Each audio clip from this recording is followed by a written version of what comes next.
Hi guys. So today I've been working on planting a whole lot of trees and bushes and fruiting bushes and things of that nature. A couple months ago we had put in a pretty big order, like a big tree order with our local county and another county for different like fruit trees, like maple trees, persimmons, just a whole bunch of different stuff. Elderberries, blackberries, raspberries, just pretty much everything.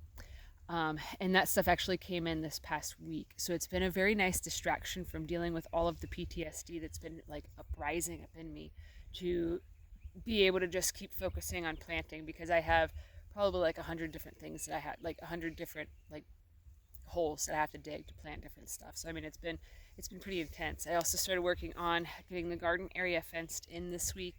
And it's been really hard. If you guys seen the last two videos, well, the last one I actually just unlisted it for a little while because there's a lot going on in my heart and my soul right now. And it honestly, ever since posting that last video, it hasn't set right in my soul. It just, I don't know how to describe it. It's not a fear-based thing. It just, I don't know. I don't know how to describe it except for it hasn't set right. So yeah, I unlisted it for a little while just because everything emotionally for me is really difficult right now. My grandma did just pass away yesterday. So that's been trying not to get emotional, but pretty much every plant that I've planted today has been watered with tears. Because I keep thinking about the last conversation that I had had with her. And like, whenever my biological grandpa had passed away, I had asked him if he had any like couple weeks before he had passed away or whatever, one of the last times I talked to him, if he had any big life advice for me. And he had told me that no matter what somebody has done to me, no matter what pain I've been through, no matter what, just to never stop loving and loving people through it and loving others. You don't have to be close. You don't have to be in their presence. You don't have to anything. Just don't turn your heart to hate. Always just choose to love. And that's pretty much how I've sort of lived for a long time. Even prior to him telling me that, I had always sort of lived that way. But a lot of trauma has happened since then, and things have happened, and truths revealed and whatnot. So it's been a challenge to take that advice to heart and to keep living that way, because like I know that if I carry heart and grudge and anger or hatred, anger, and a grudge inside of my heart, that it makes me just get so dark and so heavy, and it doesn't feel right. It never has. And I felt honestly with that last video that's kind of like what it was like all of that hatred and all of that anger and pain just transmuted through me and passed it all around to a lot of other people. And I think that's part of why it didn't set well. But also too, the last time I talked to my grandma, I had asked her for some advice, if she had any final words of wisdom or advice for me. My grandma had been diagnosed with stage 4 lung cancer like over 6 years ago. In August, it would be 7 years. So, I mean, it's been a long journey and a long time coming. And it's been, God gave everybody a lot more time with her than anybody could have ever hoped for or imagined. Like, just, it's unfathomable what had happened. But she had said that her final advice to me, and the best advice she could give me, was to try to forget the pain of the past, the painful memories, the bad memories, the memories of the past that hurt me, and focus on creating new memories, happy memories, joyful memories. And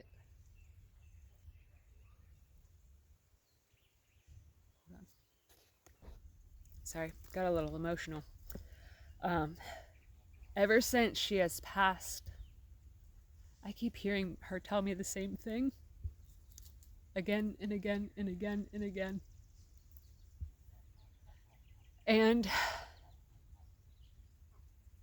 when she first gave me that advice, it triggered me really bad because I felt like if I forgot about the past, then I couldn't protect people, that I couldn't ensure that it didn't happen again, that I had to hold on because I was the one that was carrying the memories of everything. But after speaking about it and letting it all out and all of this stuff, it's like, it feels like it's detached from me now, that it's not buried inside. And as weird as it sounds, it feels like if I keep bringing it up and talking about it and dwelling on it and all of these things, that it doesn't, all it's going to do is hurt me further. Because for the last, pretty much since like October, November, it's been a nightmare for me, with the PTSD and different flashbacks, and essentially I've been being called to heal things that are nearly impossible. Forgive things that are, as you guys have heard, are pretty unforgivable things. And it's just incredibly difficult. It's been incredibly difficult. That's the only,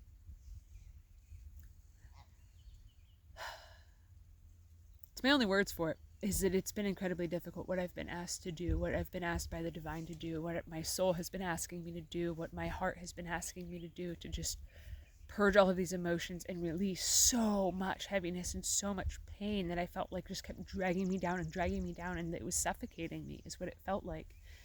And to be quite honest, like, I'm sure my grandma has something to do with it, but it's been like, since she's passed, like, all of this is just blown away.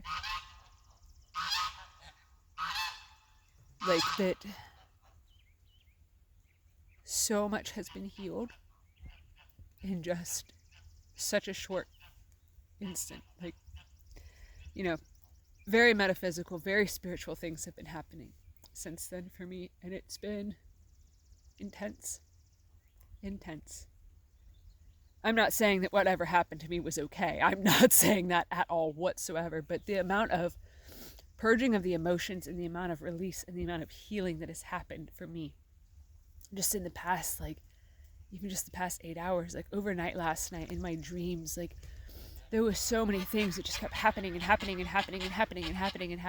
just, tremendous amount of healing took place that I can't even begin to describe. But so, yeah, I just wanted to check in with you guys. I just wanted to touch base basically and say, like, hey, I'm okay. You know, if I take a break for a little while, don't panic. Like, I'm okay. I'm just in a state of grieving and healing and releasing and crying an awful lot. My God, do I keep crying. It's just, it's weird. It's weird how many tears have been coming out over the last, like, week or two. But it's been, a lot of it's been a lot of healing tears, I feel. But yeah, I guess I'm just gonna leave that there. That, yeah, I don't have anything else to say. So thank you for listening, for watching, for supporting me, for being there for me, for being a friend to me, for listening to me pour out my heart and soul, and for helping me feel like I really have a safe space and stuff, that I've created a safe space even in the digital world, not just in my physical reality, but in the realm that I meet you guys in. So anyways, I have a lot of love for you guys, a lot of appreciation. So thank you.